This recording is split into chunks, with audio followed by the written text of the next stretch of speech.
When performing a screen, when working with a patient who has a lumbosacral issue, there's two that you can kind of default to. One would be a lower extremity screen. It's analogous to the upper quarter screen that we talked about in our first semester. Now, as we move into the lower, we can talk about a lower quarter screen. That will be linked in this video for your review as well.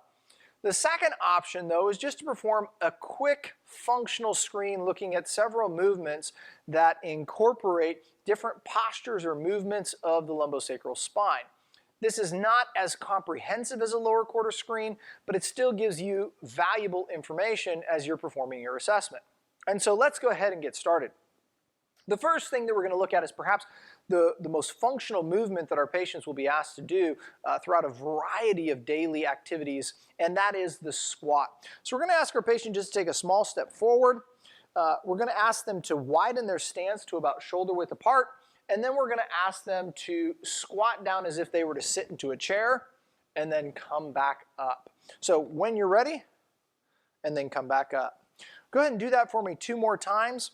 As they go through those successive repetitions, things that you're looking for is really from the ground up. And so we're going to have our patients turn here 90 degrees so you can see this again. But a couple things that we want to be mindful of, go ahead and do it 3 times for us. So we're looking at the joint motion that's available at the ankle, at the knee, at the hip, as well as the position of the spine, right? Are they really flexed over? Are they hyperextended? Even are they hesitant of the movement? Is it smooth? Is it controlled? Is there more or less a position throughout that range of motion where there's a catch or where they have difficulty? Always the safety of your patient comes into play here. If at any point you think that there is a risk of a fall or a loss of balance, ensure that you have a chair behind your patient and you're guarding them appropriately. Additionally, in this position, the next screen that we can look at is what's called a low squat, which is actually where the individual will bring their seat to their heels, and in doing so they kind of rise up on their toes. So we want to see how low they can possibly get to the ground. So when you're ready, go ahead and squat down all the way down. You'll see the seat approximates to the heels. We get a lot more range of motion at the knee, more at the ankle as well. Even here through the spine, we can see if they're able to kind of maintain a neutral position. And then from that low position, can they rise up out of it? And that looks pretty good. All of the same pieces that we're looking for in the squat apply here as well. As our patient turns back to the front here, one of the other things that we can do is use a step and ask them to perform a lateral step down. Now, why do we do a lateral step down for the lumbosacral spine? Well, as they're coming into this position, we can see if there's any pelvic obliquity or if they're unable to maintain that upright posture or position of the lumbosacral spine. And so we're going to have our patient step up onto the step here. What we're focusing on here is really the position of the pelvis and then the fluidity of the movement.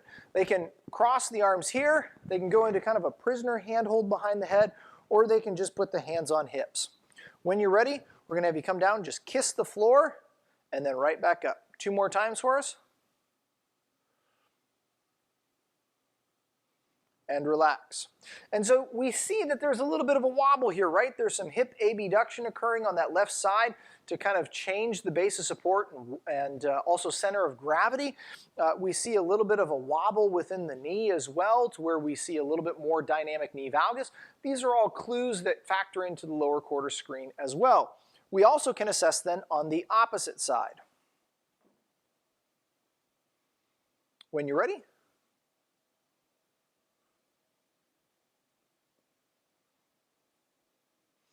and whether this would correlate with kind of an involved versus uninvolved side, or maybe there's just some learning that's going on here. That side looks a little bit more controlled, a little bit more balanced. There's not as much wobble. And so that would be a meaningful piece of information as we assess kind of these asymmetries, or kind of comparing and contrasting the right versus the left. Next, we can also look at some muscle performance tests here that give us a clue, potentially even into some myotomes, looking for fatigable weakness. And so what those are heel walking and toe walking. So we're going to ask our patient to come kind of over here so that we have a little bit of a runway. And then what we're going to ask them to do is to shift their weight onto their heels while keeping their toes off the ground, and then walk across this space on their heels.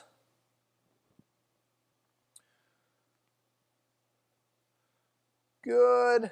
And then spin around and go back up on your toes. So now we're really looking at triceps sura. S1 myotome level. Good, and they're able to maintain that.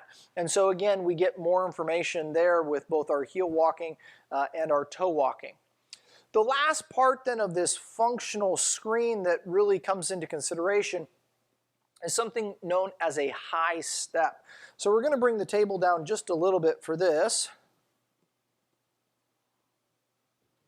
And this is higher than your normal step. It's about 2 times the height of a normal step. And what we can ask our patient to do is to place their foot here and then to kind of lunge forward. Now what this does is it gets us into a little bit of a crossing pattern, but it also allows us to see if they have adequate hip flexion on either side. So we'll have our patient walk around here.